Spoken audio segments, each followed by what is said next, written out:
Welcome to the Fine Print, ladies and gentlemen. I am your host, Caleb Teskey, and today I am joined by Emma Rose from Rosie's Confections in St. Albans. Emma, thank you for being here with me today. Yeah, thank you for having me. A pleasure. I'm glad we finally got to do this, man. I feel like I've been trying to I know. pull this off for months now, and I'm really glad we could finally do it. Me too, me too. I'm definitely a little camera shy, so subconsciously I was like pushing this off. It's probably me. And I'm the opposite. Nice. Before we talk any cannabis, would you mind doing a 5-minute life story for us? Sure. So I'm originally from Quebec, and I moved to Vermont when I was 7 with my sisters and my mom, and we grew up in the rural Northeast Kingdom of Vermont, on a homestead farm that was also a retreat center.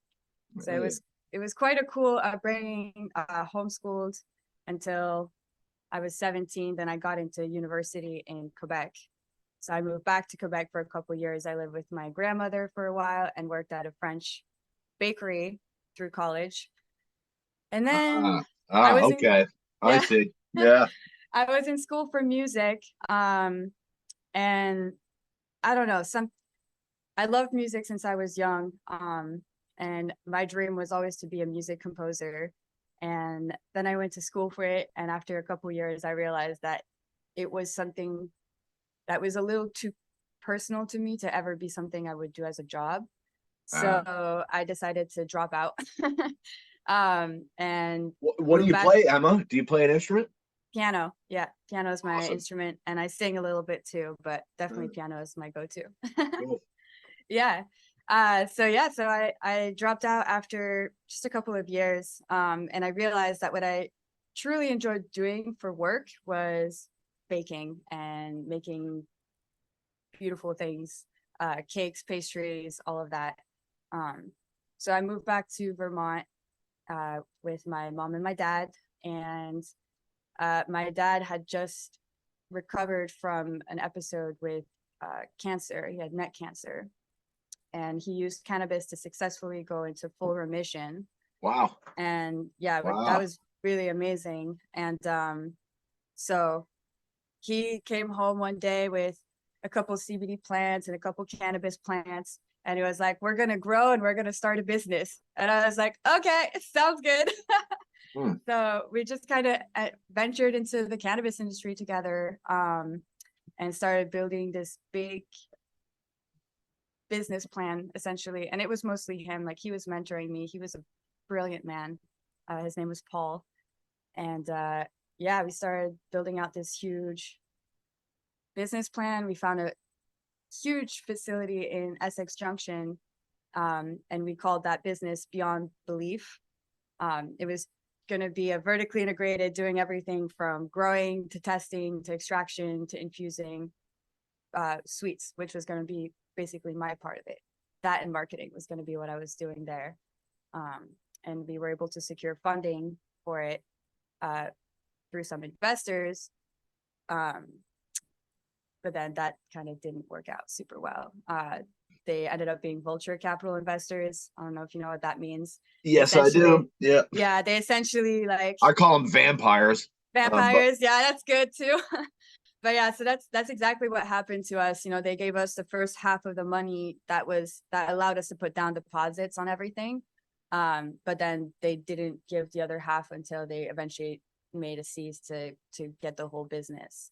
And it was really tough, especially on my dad. And his cancer came back. I'm pretty sure that was because of the stress. Like, he wasn't eating right. He wasn't sleeping. Damn, Emma, I'm sorry to hear that, man. Yeah. That sucks. Yeah, no, it was a rough time. And after that happened, we decided not to just like give up and give the business to the investors. We had that whole venture go into receivership, so bankruptcy, and we lost the farm in the process, which is really heartbreaking. That was my dad's farm that he had rolled in. Man. Yeah. Pretty crazy. And I, personally, that was like the first introduction to the business world, right? I'm a baby, so like I was 21. And how old are you now, Emma, if you don't mind me asking? I'm 24. Yeah. So yeah, but back then I was 21, and then when everything like kind of fell apart, I was ready to give up, but my dad wasn't. He was like, we're gonna do this. We're gonna start small. We're gonna only do what we can do with our own family funding. Like, we're not gonna go with investors again. So we were lucky enough to find an insane, like, beautiful lab location in St. Albans, which is where we started Extract Vermont. And just a few months in, Paul's cancer got really bad, and he passed away in December before we were able to really set up anything. This last year? That was in 2019. So wow. Okay. three years ago already now. But sorry yeah, to hear, Emma. thank you. Yeah, it was tough. After that, you know, it was me and my mom, and we decided to give everything we had to like make that dream work. So we you know, I put out a job posting for a lab technician because I don't know anything about science. I don't know anything about extraction or setting that up, and neither does my mom. You know, her strength is in like bookkeeping and accounting and all of that, and my strength is in chocolate. I was gonna say, yeah, it seems like that's the case. Yeah. So we put out a job, and we were able to hire a couple people. One of them was Grayson, who was incredible. You know, fresh out of college. He was actually still in school when we hired him. And then the pandemic happened, so he started working or studying remotely, and we were like, just come on full time, work for us, and like, you know, do your homework for when you need. So that was pretty cool. And that was like a real, it was a real saving grace to have Grayson, because like I said, you know, it was really my dad. He was a physicist, a scientist, a brilliant businessman, and you know, he had the knowledge to like start all of this. And was your dad a scientist? He was, yeah. Cool. He actually was also a laser engineer for a long time. Crazy smart man. So he was like a physics nerd like me. Yeah, yep, definitely. And he was also, that man had, I swear, like 5 different lives in his short one. Like he lived, like, this man had some crazy stories. He raised a pack of wolves when he was in Oregon. And yeah, it's just like these little things that are just like pretty incredible. Movie worthy for sure. It must be nice to have a dad. I never had that. Oh man. I mean, I had my biological dad still lives in Quebec. I don't talk to him very much. So this was your stepdad here. Yeah. Oh, okay, cool. Yeah. So yeah, he married my mom. Yeah, my bio dad is a dick. Yeah. Yeah, I don't really like to talk about that much. Okay. Cool. Yeah. But yeah. Anyways, I'm kind of rambling on, so I don't know if you. No, I asked you to do that. That's what I like. Cool. Well, that's definitely story of how I got here, more or less. Yeah. Awesome. So you know, you're carrying on your dad's dream here. Mm-hmm. Wow. And our whole family pulled together. His mom, you know, my mom, my sisters were all kind of in this together, and like everyone that's joined our team is really in it for the success. We've been so incredibly fortunate to find some truly amazing people that, you know, followed us in this dream. How did you find Trevor? I fucking love that guy. I know, right? We actually found Emily first. Oh, right. I haven't met Emily, but yeah. She's great. She's our compliance officer. She's so thorough, like an amazing, like, it's just so essential to have someone like that on your team. And we eventually were looking into maybe opening a testing lab, because everyone was like, there's going to be a need for it. There's a bottleneck, like you should do it. And our space is really ideal for that. So you guys have the room. You guys have the room to set up a testing lab if you want. We do, yeah. In the future, we're thinking. I mean, right now we're taking up all the space, but for extraction and pre-roll making and edible making, we have, you know, a lot going on right now. But yeah, that was something we flirted with for a while. And Emily had worked at Via for a couple years, so Oh, cool. kind of hired her to like help us set that whole thing up. Mhm. So that was kind of that didn't end up happening, obviously. It was a little bit too much, and we had to get ready for the manufacturing side of thing, which is no Sure. small task either. So but yeah, and then we met Trevor, and Trevor had experience working at Champlain, and like he knew a lot of farmers. What was really great about Trevor is that like he, by just his experience, kind of could identify all the problems in the industry and like how, like what needed to be done. But because he had never really been in a position like of authority, I guess, in his business, that there was nothing he could do about it. So when we hired him, we knew that he was gonna like lead the ship in the right direction. He's got a lot of integrity. Dude, he got interviewed by Forbes magazine. Like, that I was know. fucking cool. I know, that was really random. I don't even know how we got on that, but yeah, pretty great. I was like, yo, that's amazing. You'll still do interviews with me after you're doing Forbes interviews. Like, yeah, Oh my gosh, fuck it. we're He's not a above sweetheart. anyone. Yeah, no, he's a really great guy. And in terms Yeah, of the face of a business, I mean, you really, I mean, I don't know if you can find a better guy, really. for real. No, like I said, we're so fortunate to Mm, have found the people we found. And awesome. fun fact, we all survived the CBD industry on $15 an hour. Like everyone in the company, like we bootstrapped every month to get to market because we were not making any money in the CBD market. It was really tough. No shit. Yeah. And Yeah. there was that hemp crash, I know, like Yeah. So, when, 19, maybe, I want to say. yeah, no, like, I mean, so when I was building out that business with my dad, that was when CBD was like really a viable business to be in. Right. And after just that 1 year that we lost with that whole all the bullshit with the investors, that whole year that we lost, like by the time we were able to start extracting, there was no money to be made. So at the same time, I knew that like having a brand is what was going to win. So that's in 2020, the very beginning is when I started Rosie's Confections. So Mm. I poured my whole heart into like creating a consumer brand of like high-end quality chocolates. Originally, it was just going to be CBD chocolates because, we were extracting CBD with extract. I was going to put it in my chocolates. It was going to be the business.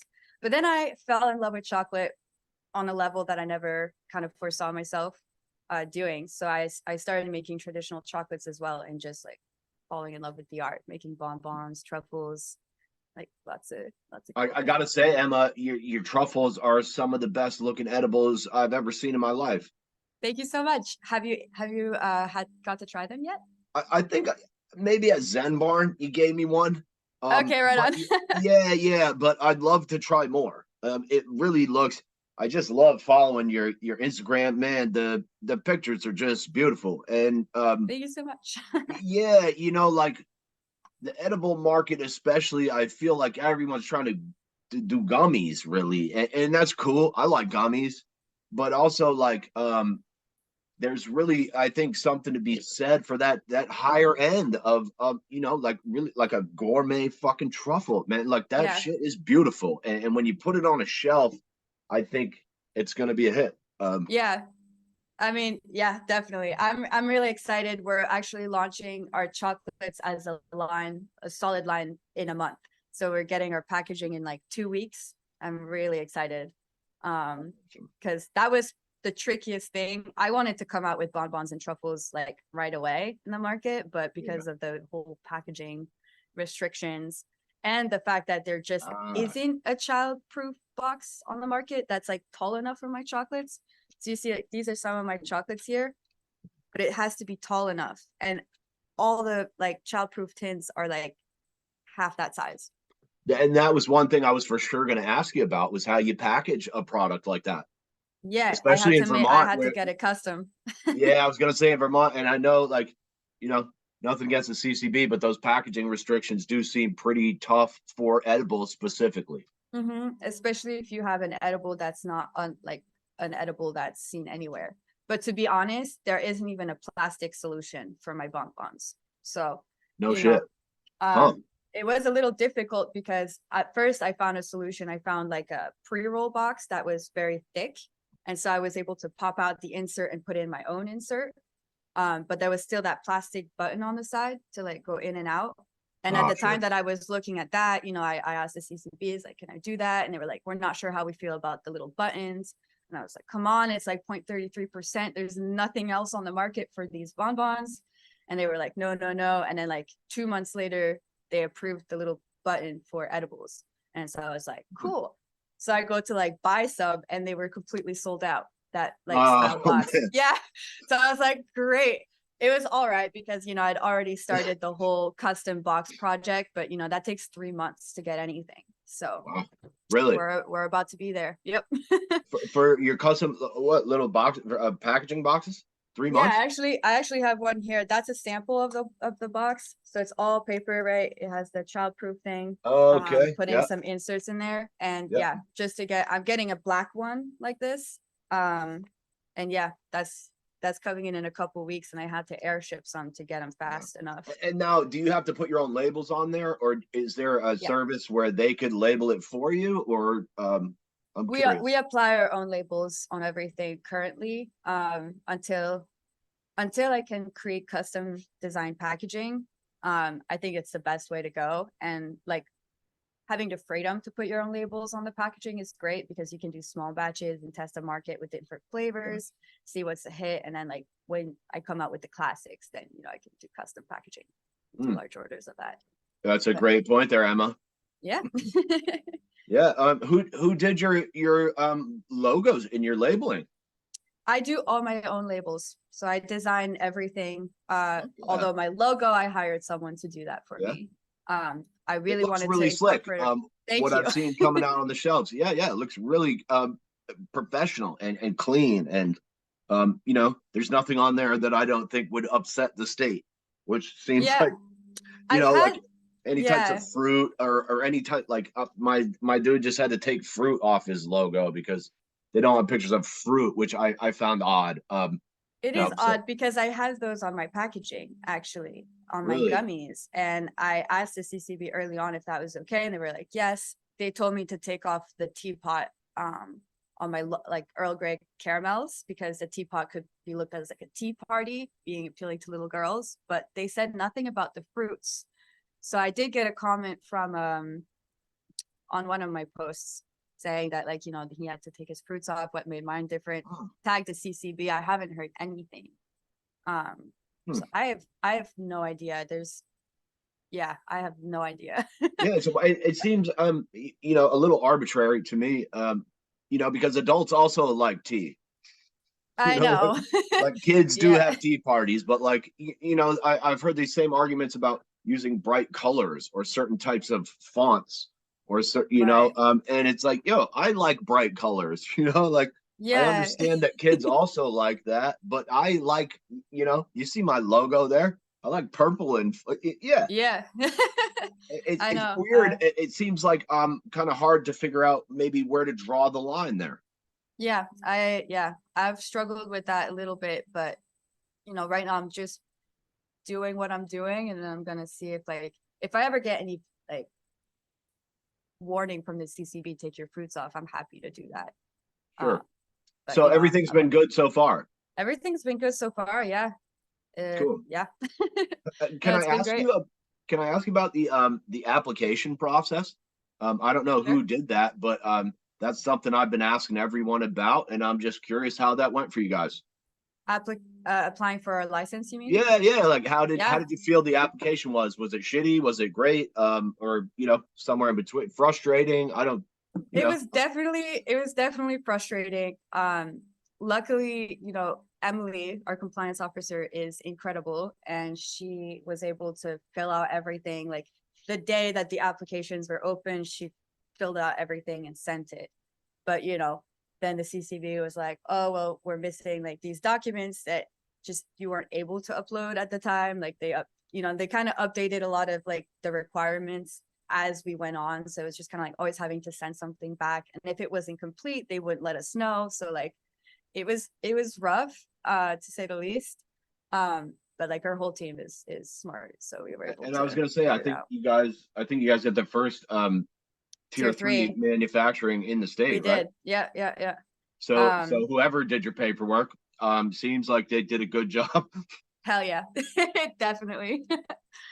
But yeah, I don't, yeah, that was definitely a process. You know, I remember going to visit the CCB to ask like packaging questions and like questions about waste disposal, because there was just a lot of gray areas and we wanted to make sure we were completely ready.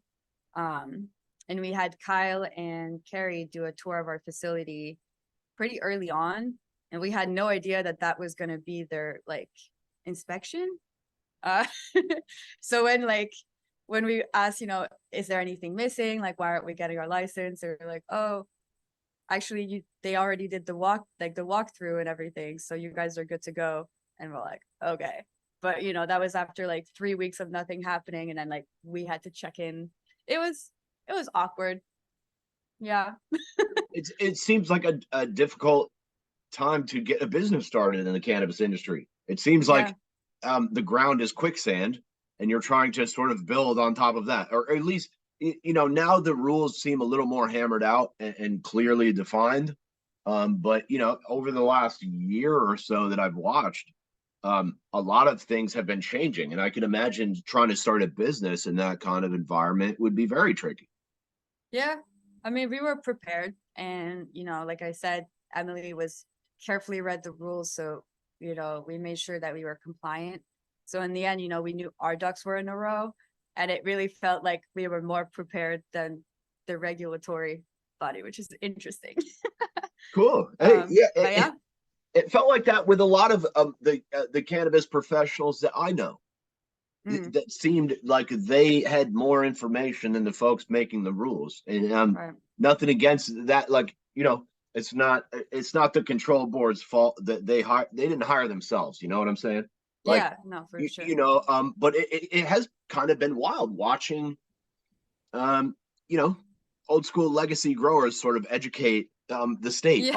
on the future of the weed market. I mean, that's how it should be, if you ask me. You I know, agree. Yeah. they know the industry.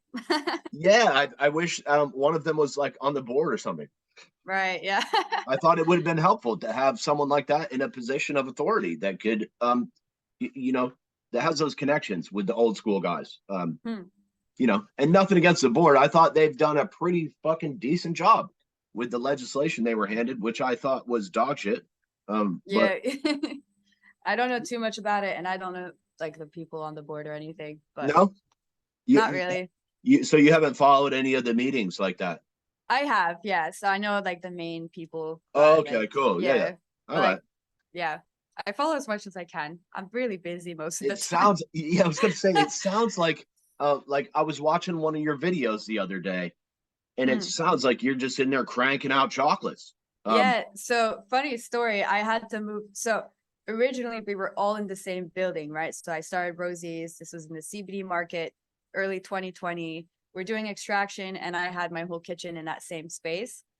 You know, I got it licensed by the health department. And when we were applying for a cannabis license, the health department came to do another walkthrough, or like a yearly inspection, and they were like, well, if you're going to have cannabis, we just can't license your kitchen. So I had to actually move my kitchen somewhere else. That was a bit scary for a while because I had no idea like where I was going to go, and I didn't really want to move like too far because, you know, a lot. Yeah, like I don't know. It would have been a hassle to move everything, I tell you. Sure. Luckily enough, our landlords were just clearing out a couple of rooms that they didn't have any use for, and one of them was perfect for a commercial kitchen. So I was able to clean that up and, you know, install air gap drains, all the things for a kitchen, and actually moved to another room inside the same building that was divided enough that the health department was like, we'll license that. And Ah. yeah, so it was pretty I lucky. remember I remember a little bit of this stuff where the Department of Health was saying they weren't going to fuck Yeah, with cannabis kitchens. That was a which, while ago last year, and I don't remember yeah, all the details, but sounds like you were wrapped up in some of that. yeah, definitely. It was, yeah, I had to move out, and I made it work. Luckily I was able to move everything on speed racks because I didn't have to like load my car up and drive to another location. Oh, So yeah. I consider myself very lucky. But there was like a couple months where I just couldn't make any chocolates. Like while I was licensing that new kitchen space, I couldn't make any chocolates, and I will say our shop in Winooski suffered. Mm. The Yeah, chocolate well, section was when you really have a sad. business, when you have a Yeah. business and you can't sell products, like Yeah. that becomes an issue. Yeah, for sure, for sure. Mm. But we made it through, and I was able to make a comeback for the holidays, which was awesome. And Yeah, now I'm kind of back on track. and you guys had pre-rolls going on opening day. I remember I was sitting down there Yes. at Mountain Grow Cannabis. I Yeah. camped out in their parking lot the night before to get the first bag of weed ever. Um, Nice. yeah, which I got. And but like while I was standing there, I posted a picture of the line, and Trevor was like, "Yo, I'm on the way down with some pre rolls." I had to go before um they were still trying to figure out how to load them into the inventory um Right. in the POS system, so I couldn't get any. But yeah, he was hitting me up. He was like, "Yo, we got pre rolls. I'm on the way down there right now." Like, Yeah, that was a wild couple of days. Because we got our cannabis license, but we had to wait, or we got approved, right, for a license. But we had to wait to actually get it issued before we could go and buy flour. But as soon as it was issued, we purchased a couple pounds of flour and like worked until like midnight so making you have those to get the pre-rolls. piece of paper actually in your hand, is what you're saying, for Yeah, the license. Yeah, yeah. yeah, yeah, Okay, before we can cool. start anything. It's like you're approved technically, but like we were gonna Hmm. mess with our lucks at this point because Sure, sure.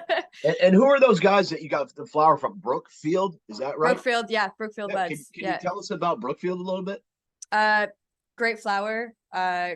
Cool dude. I never met him. Trevor's the one who handled purchasing and everything. So I didn't meet him. I messaged him a lot on Instagram Cool. because I was like, man, like I can't believe I have some amazing flower that can go into Rosie's pre-rolls and be on store shelves like on day one. That was like, yeah, that was a happy day indeed. Yeah, I um, know everyone was trying to get products out, like the yeah, people that were licensed, opening day, like you want to have products ready to go, especially, if you've had a business that's been sitting still for a while and you're trying to for real, for get some sure. money flowing. Yeah, yeah. I know a lot of people are really confused on day one because Rosie's Confections doesn't have a license. But the reason behind that is like, I have a traditional chocolate and CBD business that I've been building for years. And it didn't make any sense because I knew I was going to be manufacturing edibles for other companies as well. Like we'd already, like for extract, essentially. So we Sure. Yeah. decided to license the brand to extract so that Rosie's can remain a non-cannabis touching business. It doesn't affect any of my regular chocolates.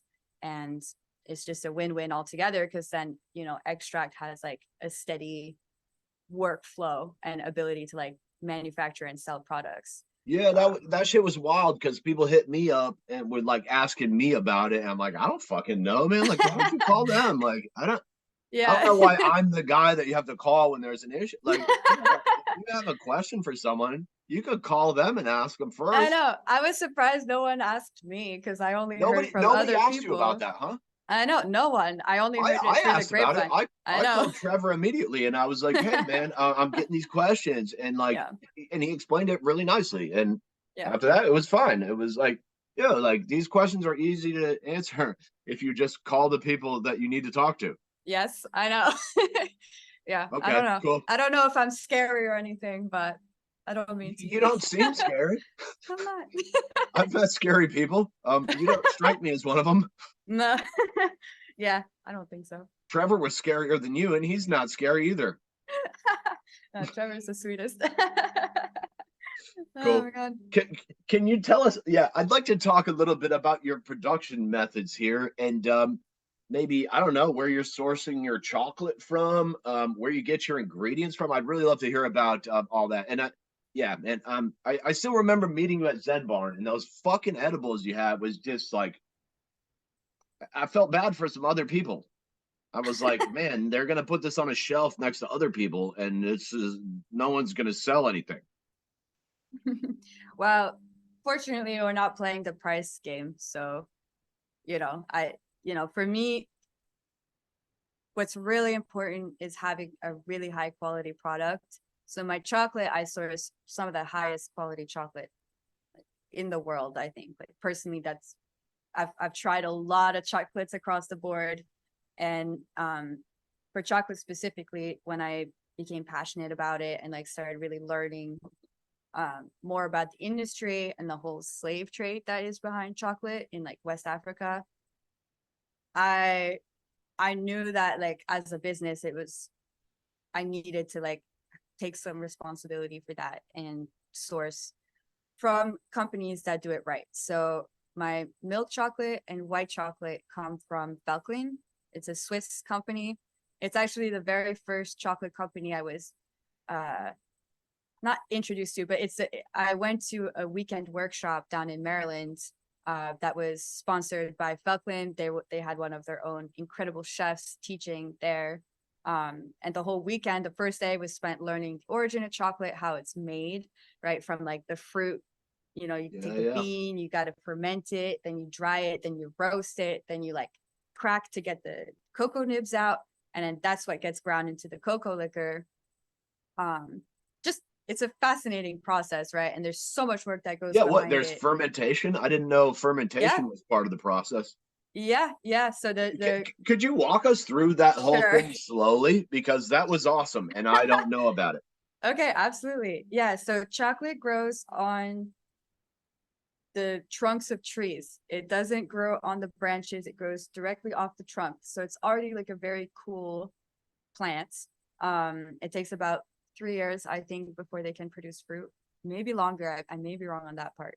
But essentially, you have cocoa pods, which are like apples. They have a ton of different varieties of cocoa.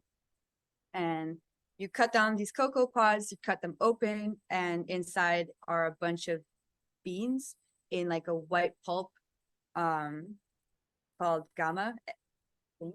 Oh my gosh, I'm a little rusty on my chocolate knowledge. It's okay. I'm not gonna hold your feet to the fire on that one. But traditionally, what you do is you will scoop out all those beans into like a big pile on banana leaves, and then you'll cover it with more banana leaves and let it ferment for about 7 to 10 days. And what that will do is create the precursors for flavor. So it like the acidity in there is gonna like really create the final flavor of the chocolate. So if you skip that step, you're not gonna get anything tasty. So it's like a really cool, like very important step. You ferment it, and then once it's like nice and fermented, then you like lay it out on huge racks and dry it completely. At that point, it's typically bagged up and sold to cocoa manufacturing facilities. And that's like the plants is what will roast them, kind of like coffee. So roast it to get the best flavor profile out of them. And then they'll crack the bean and get the coke, like, get rid of the husks, and then you're left with cocoa nibs. And to make white chocolate, you use a hydraulic press to crush the cocoa nibs, and then you'll get cocoa butter that'll run out. And cocoa butter is what you use to make white chocolate. And the byproduct of this process is cocoa powder. So it's a little fun fact. And otherwise, if you're making milk chocolate or dark chocolate, then you'll just grind those with conching machines until they're like silky smooth. And then you get cocoa liquor or cocoa mass. It's not alcoholic or anything. It's just, they call it cocoa liquor. Can I come watch you make chocolate sometimes? Well, I don't make it from scratch. I only use like, the you've got my the attention here. confections. Yeah. So the Swiss company that I work with, Velkling, they make the most incredible white and milk chocolate. So they grind the chocolate for like 72 hours sometimes, like to really get that silky smooth like texture. It's incredible. And I think that the secret ingredient for their milk chocolate specifically is the milk from the very happy Swiss cows that are grazing in the Alps. Okay. They get the best views. But yeah, so it's a very delicious chocolate. And they work closely with their farm, like the farmers that they source from. So they pay a premium for the beans, and it's a direct trade, as opposed to like going through the government. Essentially is how most cocoa is exported Yeah, to and these you know, I countries. appreciate that, Emma, because the chocolate industry does seem extremely, or cocoa, it seems really exploitative. It definitely is. The history of it is pretty intense. It's pretty dark, Yeah. because like cocoa originated in like Mesoamerican cultures in South America.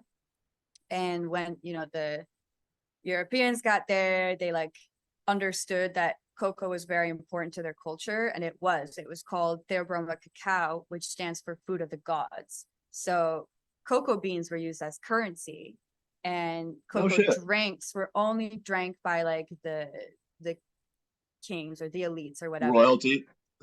And actually, yeah, and it was like the women that would grind it up by hand, Wow. to create like these cocoa drinks that were very bitter. So they would like spice it up with like cayenne, or not cayenne, but like chili peppers and honey, I think, to create these drinks.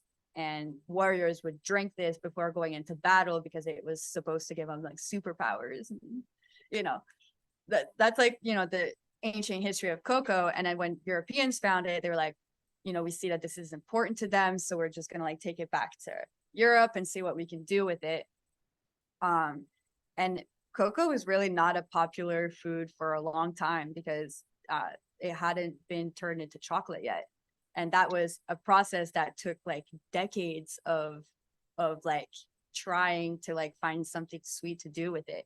Yeah, And on its own, it's very just kind of bitter, and it yep, doesn't taste great. It's, yeah, it's like vanilla. You smell it and it smells good, and then you right, taste it and you're like, oh, that tastes like shit. Yeah. yeah. Huh. Yeah, Okay. Cool. exactly. So eventually, they turn it into chocolate, and once that was like created, it became a widespread thing. And um, because the popularity and demand of it rose, Europeans basically just started planting cocoa wherever it could grow, which is in a very specific region. It's 15 degrees from the equator. That's the only place around the world that it can grow. No shit. So they brought it to West Africa, which they were colonizing at the time. And that's when they essentially enslaved countries to grow cocoa for them. Damn. And it was actual slavery back then. Um, Now it's different because it's child slavery. So you get these really poor cocoa farmers who really can't make enough money to get by like at all. It's like Yeah, it's like ridiculous. coca farmers in Yeah, South America. I feel yeah, like it's maybe a apt analogy here. Yeah, similar. yeah. And it's a smallholder crop, right? So you have millions of farms in like the rural like Côte d'Ivoire and Ghana, and there's like a ton of little farms, and so you can't really like pay attention to what's going on. But the government is essentially buying up this cocoa. Um, I mean, it's there's very little infrastructure in these countries, so like you're on this farm and you're basically walking on a path through the jungle with like bags of cocoa to get to like a road, like a dirt road.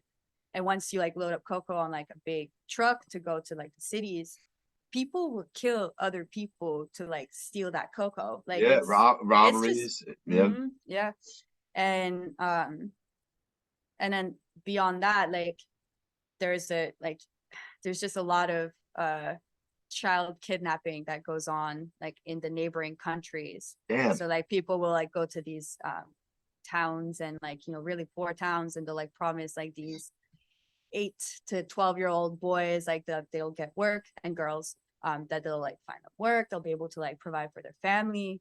And they essentially just get kidnapped, they get smuggled Wow. through to another country where they don't speak the language, where they don't know where they are, and they're essentially enslaved on these farms, Wow. forced to work. It's Damn. tragic. Yeah. And there's Yeah. like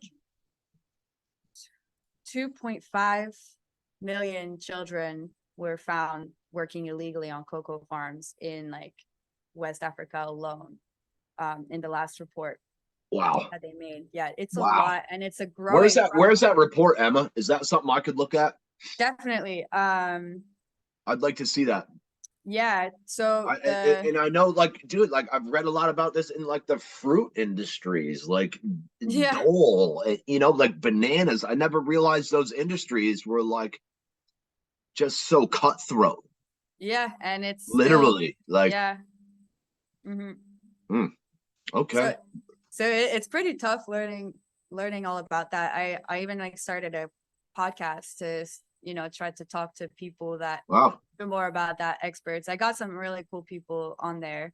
It's called cool, the Coco Podcast. So if you ever want to check it ha, out. I hell yeah. only did a few episodes and then I kind of burnt out because between that and work, it's a lot, but I learned a lot If you're from talking just a about few episodes. exploitation in the work industry or whatever work market, I don't know what the fuck you call it, but Yeah. yeah, yeah, absolutely, that's right up my alley. And yeah, I hate that it's up my alley because this stuff makes me kind of upset. But that's what I like reading about. Yeah. I mean, it's better to look at the reality than pretend it doesn't exist. So, Boy, I'm gonna quote you on that one. I'm gonna put this on a quote. Better to look at the reality than pretend it doesn't exist. Yeah, hell yeah. Um, can we can we go back to your yes. chocolate making? Yeah, yeah, Yeah. that was a great tangent. Yeah. But So I, essentially, I source my chocolate being very conscientious of all these factors in the industry. My dark chocolate is sourced by a company in California. They're called Cho. They make a great chocolate couverture that's like specifically for bonbon making and like chocolate nice. making. So it's got like the perfect viscosity and everything. But yeah, so I have really excellent chocolate. For my other ingredients, I try to source as high quality as possible. So like for my pistachio rose bonbon, that's one of my favorites. The pistachio praline, I get these little tubs like this for $200, but it comes straight from Italy, right? So it's like the highest quality pistachios. And Awesome. for a while when I was starting back in 2020, I was trying to make my own pistachio praline. So I like bought like the melanger and everything that would like grind it up. But the pistachios I could source were absolute garbage. They didn't taste like pistachios. And so I grew very tired of like making stuff myself because I thought, that would be the freshest. But really with nuts, you have to get high quality nuts that were stored properly because they can go rancid like that, or they can Do they lose their lose their flavor. terpene profile after a while? Pretty much, yeah. Poorly Okay. stored nuts is like poorly stored weed. Huh. Interesting. Okay. Cool. Yeah. Yeah. So, for that stuff, I get it from Europe mostly. And then for my cream and butter, I source that in Vermont. I use Cabot butter and cream from what Butterworks? Yeah, Butterworks. I've never heard of them. Cool. Is it different? Yeah. I I, always I think don't. like I get my butter from Butterworks, but they don't actually make butter. That's an interesting fun fact. They make cream and cheese, I think. Okay. But yeah. Hmm. So, aside from okay, so we got the pre rolls, we got the chocolates. Mhm. Do you guys have any other product? I saw you got some gummies, maybe. Yeah. We do, yeah. We actually started with gummies because that was the first thing we were able to scale, if that makes any sense. Sure. When Yep. we first started, it was like hard to think of how we were gonna like start a product line and then keep it up with the volumes. So basically we started with gummies, which is what we tested the market with. Uh yeah, it was a little difficult to play the price game with the gummies just because that's what everyone came out with. Yeah. And the first flour that we bought for first extraction run was like 1,300 a pound. We bought like 100 pounds. We got most of that fronted to us, like thankfully. But extracting that into distillate to then put into gummies, that was like a really high cost gummy. Sure. So that was a little bit difficult, but they're very good. We have an incredible like pectin formulation, so Yeah, they're vegan. you've been getting great reviews, Emma. I've been hearing people Thank you. Glad to hear people hit me up with it. reviews, and I haven't heard a negative word yet. Nice, awesome. That's what I like to hear. Yeah, they're good gummies. They're all organic ingredients. Yeah, so I'm very proud of those, but obviously that's not my bread and butter, right? Yeah, well, So you're the chocolate. I mean, everyone makes gummies, right? yeah, And they could be really good. They could have a nice flavor. I thought the chocolates were for sure your money maker. If just from an mhm, outside perspective, looking at those, it was like, wow, yeah, that's Yeah. what I want to buy in a store right there. Well, the next line that we came out with, so right, so we had the whole packaging issue, which is why I couldn't get to market with them. So the second line of edibles we did is the salted maple chocolate covered Yeah, caramels. looking great there. Yeah. So those are really freaking good. They're like a very mapley, salty caramel, like coated in chocolate. Kind of tastes like a Mars bars or like a caramel like bar. It's very good. I love that. Yeah, yeah. Yeah. So that's the next line we came out with. And actually we're getting packaging for peanut butter cups too. So in just a few weeks, we're gonna have peanut butter cups starting to roll out. And those I'm really excited about. Fuck yeah. Yeah. That's awesome. I love that because Yeah. peanut butter cups are still some of my favorite edibles I've ever had in my life. Um, Nice. I Nice. went to Bonnaroo one year, and yeah, it was terrible. But boy, I got some really these fucking peanut butter cups were like 2 inches thick, and it Damn. was just that. Yeah, Oh and my it was gosh. super dark chocolate and super nice peanut butter, and I paid $6 for it, and then I Damn. fell asleep under a tarp next to a next to a Chevy S10 in a field in Tennessee. Oh my Yeah, gosh. yeah. I love Those, it. I love it. I love the edibles. Let me ask you this: how do you feel about the packaging limits? The 50 milligrams per package, 5 milligrams per serving. Has that affected your business model at all? Not really, because I definitely am, I was never in the legacy market with my edibles. So I know, when I first started making truffles, it was for my dad for his pain relief, right? So I was making 100 milligram truffles, both like THC ones and CBD ones. That's so nice of you, man. Fuck yeah. Yeah, of course. I mean, look, you got to get the best edibles, right? Um, so yeah, so definitely I started out by making really strong edibles. But then, being in the CBD market for so long, that was really tough Uh, because CBD doesn't do anything for me. I know it helps with pain relief and it helps like connect things in your body if like they're out of whack. But because I'm like a very healthy person, for me, it really just didn't do anything. So it was kind of hard to like put any kind of mission behind it. I did get a lot of great feedback from people that like had chronic pain and they swore by my edibles, which was great, my CBD edibles.